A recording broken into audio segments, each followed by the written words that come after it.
Radio जागो 90.4 FM में आज स्वागत है हरदोई के एआरटीओ प्रशासन संजीव कुमार सिंह जी का। आज देखिए, हर व्यक्ति जब सड़क पे चलता है तो उसको ये चाहिए कि जो सुरक्षा के नियम बनाए गए हैं उनका पालन करें, क्योंकि हर व्यक्ति चाहता है हम सड़क पर सुरक्षित चलें और उसके परिवार वाले चाहते हैं कि हमारे पापा मम्मी भैया बहना जो गए हैं वो सुरक्षित घर वापस आएं। लेकिन इस काम में दोनों का सहयोग आवश्यक है, एक हमारे आरटीओ विभाग का और दूसरी तरफ हम सब वो लोग जो वाहनों पर सड़क पर यात्रा कर रहे हैं। आज एक सजगता और भी जरूरी है। अगर किसी गाड़ी में कोई ड्राइवर सही तरीके से गाड़ी नहीं चला रहा है और रोड सेफ्टी के नियमों का पालन नहीं कर रहा है तो यात्रियों को भी पूरा अधिकार है कि वो उसको तुरंत टोके और उसकी सूचना आप जो संबंधित अधिकारी हैं उनको तुरंत उपलब्ध कराएं, क्योंकि सरकार की मंशा है कि सड़क पर जो लोग चलें वो सुरक्षित अपने घर और गंतव्य तक पहुंचें। लेकिन हम सब लोग बहुत से नियम अभी भी भूले रहते हैं। तो आज हमारे साथ एआरटीओ प्रशासन संजीव कुमार सिंह आपके साथ रूबरू हैं और हमारे श्रोताओं को ये बताएंगे कि आपको ड्राइविंग लाइसेंस लेने के लिए क्या करना है, आपको सड़क पर सुरक्षा के लिए क्या करना है। और अभी देखिए, एक नई चीज आ गई है कि अब कोई भी वाहन में नंबर प्लेट, जो एक सेंसिटिव नंबर प्लेट सरकार द्वारा जारी की गई है, उसको ही लगा करके आप चल सकते हैं, अन्यथा आपके ऊपर काफी बड़ा जुर्माना हो रहा है। तो आज अपने श्रोताओं को ये बताना चाहते हैं कि आपको सरकार को बिन मतलब कोई फाइन का पैसा देने की आवश्यकता नहीं है यदि आप सजग होकर के और नियमों का पालन करके सड़क पर चलेंगे। तो संजीव कुमार सिंह जी, आप ये बताइए कि ड्राइविंग लाइसेंस बनाने के अब क्या नियम बदल गए हैं और उसके लिए हमारे श्रोताओं को ये बताइए कि अब कितना पैसा खर्च करना पड़ता है। पहले लोग ड्राइविंग लाइसेंस बनाने के लिए जेब बड़ी मोटी लेकर के जाते थे कि हम ड्राइविंग लाइसेंस बनाने के लिए जा रहे हैं, लेकिन अब क्या स्थिति है, नए नियम क्या बन गए हैं, कितना अब लोगों को मैनुअल काम करना पड़ा है, कितना बिना मैनुअल के काम करना पड़ा। देखिए, मैं आज इस 90.4 रेडियो जागो एफएम का हरदोई में शुरुआत करने के लिए श्री अभय शंकर गौड़ जी को हार्दिक धन्यवाद देता हूं। इनके इस प्रयास से हरदोई को अपना पहला एफएम चैनल प्राप्त हुआ है, इसके लिए इनको बहुत बहुत बधाइयाँ। मैं हरदोई की सम्मानित जनता, भाइयों बहनों, सबको बताना चाहता हूं, मैं संजीव कुमार सिंह एआरटीओ प्रशासन हरदोई बोल रहा हूं। देखिए, अनेक दुविधाएं, अनेक सवाल हमारे मन में भी रहते हैं, आपके भी, किसी विभाग में जाने के पहले, किसी कार्य को करने के पहले। तो सर्वप्रथम जो अभय जी की पहली बात है, हमारे ड्राइविंग लाइसेंस को कैसे बनाया जाए, इसके बारे में आप एकदम क्लियर हो जाइए। मैं आपको बता रहा हूँ, हमारा राज्य उत्तर प्रदेश शायद देश में पहला राज्य है जिसने ड्राइविंग लाइसेंस में आधार बेस्ड ऑटोमेटिक व्यवस्था लागू की है। अब आपको शिक्षार्थी ड्राइविंग लाइसेंस अर्थात लर्निंग ड्राइविंग लाइसेंस प्राप्त करने के लिए किसी भी कार्यालय आने की आवश्यकता नहीं है। आप देश में कहीं भी बैठे हमारे ट्रांसपोर्ट की साइट पर जाकर अपने आधार के थ्रू, आधार वेरिफिकेशन के थ्रू अपना लर्निंग लाइसेंस का फॉर्म भर सकते हैं, जिसमें आपको लगभग 350 रुपये फीस जमा करनी होगी। ये कैटेगरी के अनुसार अलग अलग हो सकती है। और अपने सिस्टम पर, अपने ही लैपटॉप पर, अपने मोबाइल फ़ोन पर, अपने टैब पर, या अगर आपके पास ये चीज़ें उपलब्ध नहीं हैं तो किसी अन्य के या आसपास के साइबर कैफ़े में जाकर सिर्फ 16 प्रश्न का ऑनलाइन टेस्ट देना होता है। उसको पास करते ही आपका लर्निंग लाइसेंस जारी हो जाएगा, जिसे आप स्वतः प्रिंट कर सकते हैं। बहुत अच्छी बात है। 16 प्रश्न आप पढ़िए और उनका उत्तर दीजिए और लाइसेंस पाइए। इसको आप हिंदी या अंग्रेजी अपनी किसी भी भाषा में चूज करके दे सकते हैं।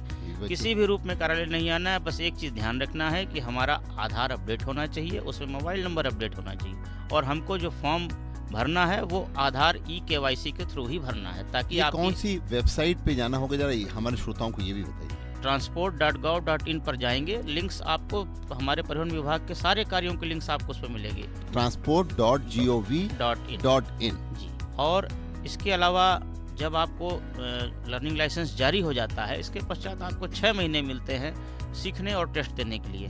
अगर आप गाड़ी चलाना जानते हैं तो आप अपने परमानेंट ड्राइविंग टेस्ट की डेट अपने अनुसार बुक करें ऑनलाइन, और ऑनलाइन फीस डिपॉजिट करें और निर्धारित तिथि को आकर कार्यालय में टेस्ट दें। अगर आप नहीं जानते हैं चलाना तो निर्धारित मोटर ट्रेनिंग स्कूल शहर में जगह जगह हैं, उनके पास जाकर आप हफ्ते 10 दिन 15 दिन का प्रशिक्षण प्राप्त कर सकते हैं। प्रशिक्षण प्राप्त करने के पश्चात आपका ड्राइविंग लाइसेंस बन जाएगा। तो ये अभी सिर्फ ऑनलाइन जो है ये ड्राइविंग लाइसेंस डीएल जो शुरुआत का है हमारा वही सिर्फ बनता है। जी, शिक्षार्थी वाला ड्राइविंग लाइसेंस जिसकी परीक्षा पहले ऑफिस में आकर देनी होती थी, अब आप उसको स्वतः अपने सिस्टम पर दे सकते हैं। और परमानेंट ड्राइविंग लाइसेंस के लिए प्राइवेट ड्राइविंग लाइसेंस के लिए आपको गाड़ी चलाकर दिखाना होता है, जिसका ड्राइविंग टेस्ट कार्यालय में संपादित होता है जी, लेकिन उसका भी डेट और समय आप स्वतः निर्धारित कर सकते हैं। अच्छा, ये बहुत बढ़िया बात है कि हमको ऑप्शन मिला हुआ है कि हम अपनी सुविधा अनुसार डेट अपनी डिसाइड कर सकते हैं इसके लिए, लेकिन हमको किसी साइबर कैफे पे जाना पड़ेगा नहीं, शायद। आप स्वतः भी अपने मोबाइल या लैपटॉप से कर सकते हैं। तो लोग बताते हैं मोबाइल पे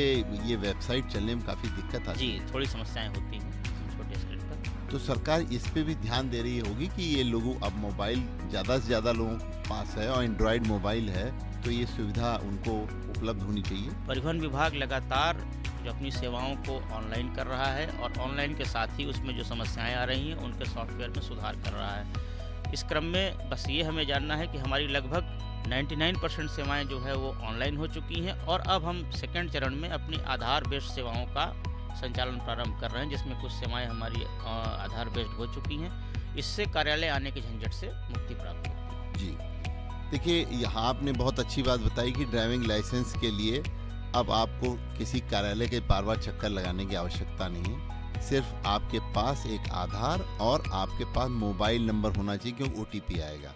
चलिए अब हम लोग बात करते हैं सड़क सुरक्षा की। सड़क सुरक्षा एक बहुत महत्वपूर्ण बिंदु है और हर व्यक्ति सुरक्षित अपने घर पे पहुंचना चाहता है और सरकार भी चाहती है लोग सुरक्षित घर पे पहुंचें। इसके लिए क्या आपने सड़क सुरक्षा के बारे में कौन से ऐसे नियम हैं? क्योंकि एक चीज़ तो है कि आपने सीट बेल्ट अभी बताएंगे और उसके बाद में हेलमेट बताएंगे, लेकिन जो लोग बेचारे नहीं कभी लगाए होते हैं उनके ऊपर फाइन भी होता है और काफ़ी ज़बरदस्त होता है। शायद सरकार ने इसीलिए रखा है कि दूसरी बार आदमी उस सीट बेल्ट और हेलमेट का प्रयोग जरूर करे। बताइए सड़क सुरक्षा के लिए क्या क्या आपने नियम बनाए हैं और क्या कितने कठोर हैं वो? देखिए, सड़क सुरक्षा एक बहुत विस्तृत विषय है, लेकिन हम एक नागरिक के रूप में अगर हम बहुत कुछ नहीं कर पाते हैं तो बेसिक हमारी 3-4 चीज़ें हैं जिनको हम करके और दुर्घटनाओं को लगभग 90% तक अवॉइड कर सकते हैं।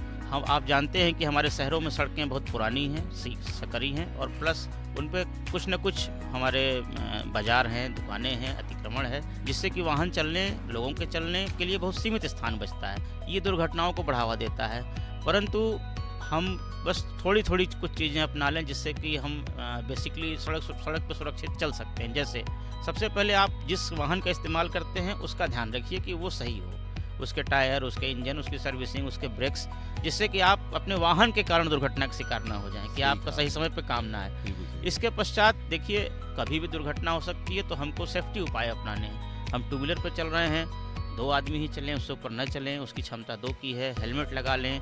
किसी भी रोड इंटरसेक्शन, चौराहे, टी पॉइंट पर हम सतर्क रहें। हम छोटी रोड से आकर बड़ी रोड पे मिल रहे हैं तो हमें पहले सतर्क होना चाहिए, धीमे होकर देखना चाहिए और इन बेसिक चीज़ों को हम करेंगे। 4 पहिया चला रहे हैं तो हम सीट बेल्ट पहने। केवल यही सब बेसिक चीज़ें हम अपना लेंगे तो हम 90% इन चीज़ों से, दुर्घटनाओं से दूर हो जाएंगे। और सड़क सुरक्षा एक ऐसी चीज़ है जो कि आपको नियमित रूप से जब आप गाड़ी चलाते हैं तो आप सतर्क रहना है। सतर्कता ही सबसे बड़ी सड़क सुरक्षा है।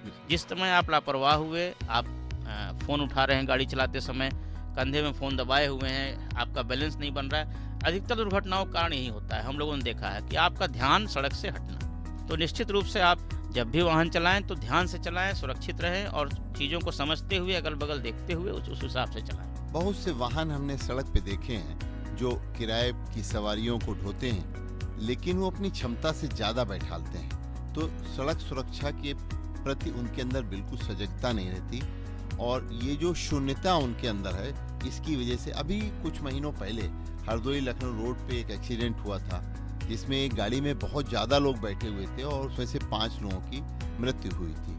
देखिए, ये सब चीज़ें ऐसी हैं जिसके प्रति जनता को भी सजग रहने की आवश्यकता है। जी गौर साहब, बिल्कुल।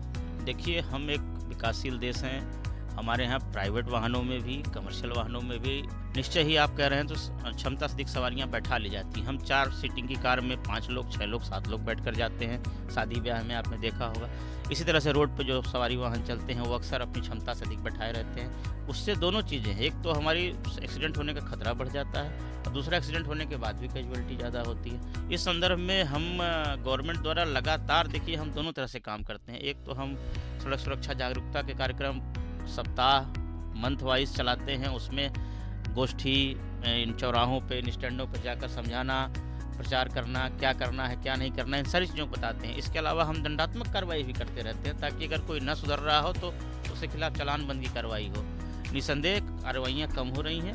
पुलिस, परिवहन सब मिलकर इसका प्रयास करते हैं कि इसको जो है रोका जाए, कम किया जाए। किसी भी रूप में पहला प्रयास हम स्वतः कर सकते हैं। अगर कोई गाड़ी भर गई है तो हम अगली गाड़ी का इंतजार कर लें 2 मिनट, तो स्वाभाविक है कि गाड़ी ओवरलोड नहीं होगी, सवारी गाड़ी। प्राइवेट गाड़ियों में आप स्वयं डिसाइड करें कि कितनी क्षमता है, उतने लोग ही बैठें। बढ़िया बात आपने बताई। देखिए आज रेडियो जागो 90.4 FM स्टूडियो पर आप हमारे साथ हरदोई के ARTO संजीव कुमार सिंह जी से बहुत सी जानकारी प्राप्त कर रहे हैं। एक हम छोटा सा ब्रेक लेते हैं, उसके बाद फिर हम आपसे बात अपनी जारी रखेंगे। रेडियो जागो 90.4 FM स्टूडियो पर आज हमारे साथ हरदोई के ARTO संजीव कुमार सिंह मौजूद हैं। हम उनका स्वागत करते हैं और अभिनंदन इस बात के लिए करते हैं कि आप हमारे श्रोताओं को बहुत सी जानकारी आज उपलब्ध करा रहे हैं। संजीव कुमार सिंह जी, आपने देखा होगा कि आजकल लोग पुरानी नंबर प्लेट लगाए हुए अभी भी चल रहे हैं और सरकार ने अब नियम बदल दिए हैं। ये आखिर ये नई जो हाई सेंसिटिव आपकी नंबर प्लेट आई है, हाई सिक्योरिटी वाली नंबर प्लेट, इसका उद्देश्य क्या है? ये क्यों लाया गया है? देखिए, आज से कुछ वर्ष पहले आप लोगों ने देखा होगा कि वाहनों पे नंबर प्लेट को लिखने में बहुत ही कलात्मक चित्रण किया जाता था। तरह तरह की नंबर प्लेट आपको पूरे देश में दिखती थी। कोई 5088 को बॉस लिख कर चल रहा है, कोई कुछ कर रहा है, कोई हिंदी में नंबर लिख रहा है, कोई इंग्लिश में नंबर लिख रहा है। इसको देखते हुए सरकार ने डिसाइड किया कि सभी गाड़ियों के नंबर प्लेट एक कॉमन स्टैंडर्ड प्रोसीजर में होंगे और एक कोडेड होंगे ताकि कोई नंबर प्लेट किसी गाड़ी बदल ना सके अपनी। तो 1/4/2019 से नई गाड़ियों पर ये सारा चीज़ें पहले ही लागू की जा चुकी हैं। अब आप नई गाड़ी खरीदते हैं तो आपको उस गाड़ी के दाम में ही स्मार्ट प्लेट की कीमत होती है। आपको कोई अतिरिक्त पैसा देने की ज़रूरत नहीं है, वो डीलर के द्वारा ही बनाकर आपको दी जाएगी, लगाई जाएगी। जहाँ तक बचता उसके पहले की गाड़ियों का, सरकार ने पिछले 2-3 सालों से कई बार समय बढ़ाते हुए अब जाकर टाइमलाइन जो है वो सभी प्रकार के गाड़ियों के नंबरों के लिए समाप्त हो चुकी है। अब अगर आप रोड पर गाड़ी लेकर चलते हैं तो आपको हाई सिक्योरिटी रजिस्ट्रेशन प्लेट लगवाना आवश्यक है। इसके लिए सिंपल सी बात है, कहीं नहीं जाना है, कुछ नहीं करना है, आपको केवल ऑनलाइन काम करना है। www.siam.in पर जाकर अपनी गाड़ी का नंबर डालना है। साइट अपने आप आपको संबंधित जगह पर ले जाएगी। ऑनलाइन भुगतान करना है। ये नंबर प्लेट आप डीलर के यहाँ भी अपने मंगा सकते हैं, अपने घर पर किसी अन्य पते पर भी मंगा सकते हैं।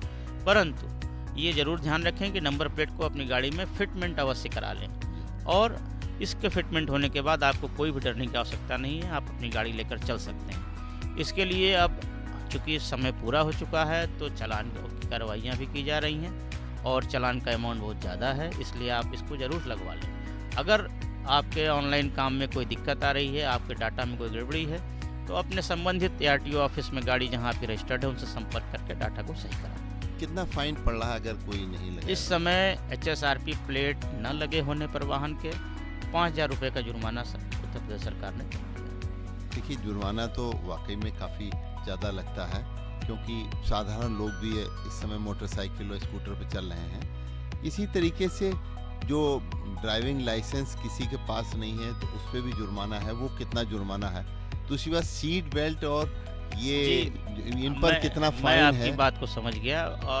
हमारी सरकार ने सर्वप्रथम 2-3 सालों तक सड़क सुरक्षा नियमों का, कानूनों का और कागज़ों का प्रचार प्रसार किया और बार बार सप्ताह चलाए गए और बताया गया कि इनको आप फॉलो करें। उसके पश्चात 30 जुलाई 2020 से हमारे जो वर्तमान में केंद्र सरकार के, राज्य सरकार के जो जुर्माने हैं वो बहुत अधिक हैं, जिससे कि लोग ये गलतियां ना करें और इसको अवॉइड करें। जैसे हमारा ड्राइविंग लाइसेंस ना होने पे इस समय 5,000 का जुर्माना है और आपका बीमा ना होने पे गाड़ी पे 2,000 का जुर्माना है। इसी प्रकार प्रदूषण प्रमाण पत्र अवश्य प्राप्त कर लें अपनी वाहन का, उस पर 10,000 रुपये जुर्माना है। जैसा अभी मैंने बताया एचएसआरपी न लगे होने पे 5,000 रुपये जुर्माना। तो जुर्माने की दर निश्चित रूप से बहुत ज़्यादा है।